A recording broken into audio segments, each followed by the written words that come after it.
সুপ্রিয় সুধী দর্শক, আমরা জিরো পয়েন্টের ঠিক সীমানা চিহ্ন এখানে দেখতে পাচ্ছি। আমি যেখানে দাঁড়িয়ে রয়েছি সেটি বাংলাদেশের সীমানা এবং এই পিলারটার ওপারেই এই যে গাছগুলি আমরা দেখতে পাচ্ছি, সেখানে কিছু আমরা দেখছি তামাক পাতার গাছ রয়েছে। তবে সীমানাটি এখানে অত্যন্ত আঁকা বাঁকা, খুব সরপিল একটি এখানকার চিত্র।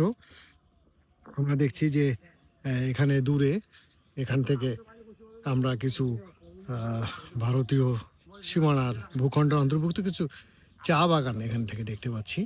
এই চা বাগান দেখবার জন্য অনেক দর্শক এবং অনেক পর্যটক এখানে এই সীমানা যে পিলারটি রয়েছে তার পাশ দিয়ে যে কাঁচা রাস্তাটি রয়েছে সেই কাঁচা রাস্তাটি দিয়ে কিন্তু মানুষের যাতায়াতের এখানে যে আইনগত অনুমতি সেটি রয়েছে। এই রাস্তাটি বাংলাদেশের এবং দূরে আমরা যেটা বাঁশঝাড় দেখতে পাচ্ছি এবং সেখানে চা বাগান এখানে লক্ষ্য করা যাচ্ছে।